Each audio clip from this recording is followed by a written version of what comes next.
गोपीनगर गांव में बहुत अमीर आदमी रहते थे। यहाँ के लोगों को केवल अपने काम से मतलब था। ऐसे लोगों को स्वार्थी या लोभी कहा जाता है। इस गांव में एक पीपल का पेड़ था जो काफी घना था। यहाँ सभी सुख से रहते थे, लेकिन एक दिन भिखारी बुढ़िया भीख मांगते हुए गोपीनगर गांव पहुंच जाती है। वह मोहन के दरवाजे पर जाकर भीख मांगती है।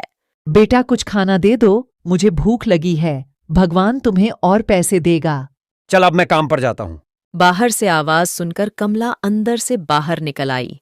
ठहरो, मैं उनके लिए खाना लाई हूँ। बूढ़ी औरत। भगवान तुम्हारा भला करे। बुढ़िया खाना लेकर चली जाती है।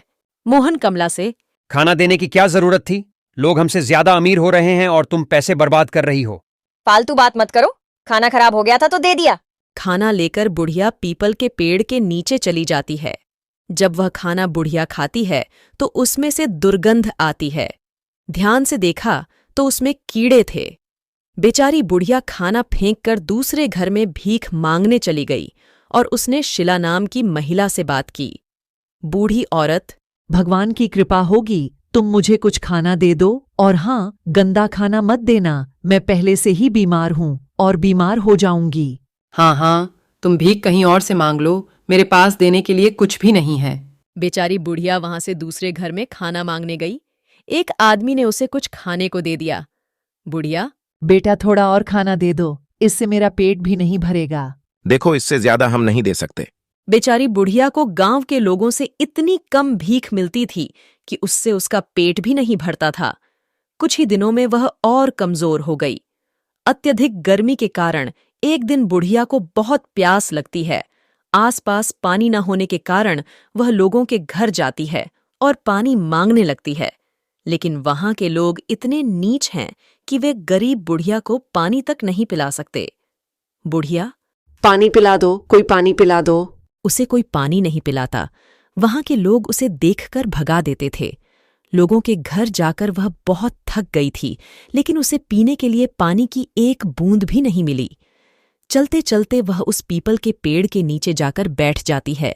कुछ समय बाद बीमारी और पानी की कमी के कारण बुढ़िया वहीं मर जाती है। बुढ़िया की मौत के बाद वहां अजीबोगरीब घटनाएं होने लगती हैं। रात को जब सब सो रहे होते हैं तो आधी रात में एक महिला के रोने की आवाज सुनाई देती है। यह आवाज इतनी तेज होती है कि पूरा गांव सुन सकता है। रोने की आवाज के साथ साथ चीखने चिल्लाने की आवाज भी आने लगती है, जिससे लोग और भी ज्यादा डरने लगते हैं। गांव के लोगों ने एक सभा बुलाई। सब लोग उसी पीपल के पेड़ के नीचे इकट्ठे हो गए। पुरुषों में से एक कहता है, गांव में क्या हो रहा है? हर रात एक महिला का रोना सुनाई देता है। तभी एक महिला कहती है, इसका क्या उपाय है? मेरे बच्चे बहुत डरे हुए हैं। तो दूसरा आदमी कहता है, हर कोई रात में अपने घरों में हनुमान चालीसा बजाओ। इसके पश्चात आवाज आना बंद हो जाती है। लेकिन एक दिन मोहन उस पीपल के पेड़ के नीचे से जा रहा था कि उसकी कार खराब हो गई। जो पीपल के पेड़ के नीचे से गुजरता था उसकी तबीयत खराब हो जाती थी और उसे तेज बुखार आ जाता था। तो कभी हंसी की आवाज, कभी रोने की आवाज और कभी किसी के बात करने की आवाज आती है। ये सब बातें लोगों के अंदर डर को और ज्यादा बढ़ा रही थीं। एक दिन अचानक गांव में पीपल के पेड़ के पास रहने वाला एक व्यक्ति लापता हो जाता है। सुबह उस व्यक्ति का शव पीपल के पेड़ के नीचे पड़ा मिला। इस बात से ग्रामीण और भी डर गए। कमला, शाम ढलने के बाद कोई घर से बाहर नहीं जाएगा। गांव में हर कोई अपने घर का दरवाजा बंद रखना ताकि कोई लापता न हो। उस पीपल के नीचे मत जाना, भूल से भी। भूत रहता है वहां, उस जगह पर कुछ भी हो सकता है। तभी कमला और मोहन के बच्चे कहते हैं, ठीक है, हम कहीं नहीं जाएंगे। सुबह होते ही मोहन गांव के कुछ लोगों को लेकर एक साधु के पास जाता है और उस साधु बाबा से पूछता है कि एक बुढ़िया को भिक्षा न देने के कारण हम परेशान हैं। वह भूख और बीमारी से मरकर चुड़ैल बन गई है और अब सभी गांव वालों को सता रही है। साधु कहते हैं, जो कुछ हो रहा है दोष तुम सब गांव वालों का है। तुमने अपने लालच और क्रूरता के कारण एक बीमार और गरीब बुढ़िया को मार डाला। आप लोग उसे 2-4 रोटी भी नहीं दे सके, जिससे उस बेचारी की जान चली गई और अब वह अपना बदला ले रही है। ग्रामीण डर जाते हैं और साधु बाबा से पूछते हैं, क्या बाबा जी इसका कोई इलाज नहीं है? साधु कहते हैं, हवन पूजा का इंतजाम करना होगा, तब शायद कुछ हो। तब सारे गांव वाले कहते हैं कि ठीक है, हम सब तैयार हैं। हवन पूजन शुरू हुआ। साधु के मंत्र उपचार से डायन प्रकट हुई। डायन, हे साधु, तुम इस मामले में क्यों पड़ रहे हो? तुम अपने रास्ते जाओ, नहीं तो तुम्हें भी मौत मिलेगी। देखो, गांव वालों से गलती हुई है। तुम मुझे बताओ कि तुम्हें क्या चाहिए। चलो, तुम्हारे नाम से एक मंदिर बनवा देते हैं। लोगों को परेशान करना बंद करो। डायन मुस्कुराते हुए कहती है, जब मैं जिंदा थी तब मुझे खाना देने के लायक भी नहीं समझा, और अब तुम देवी देवताओं की बराबरी का दर्जा दे रहे हो।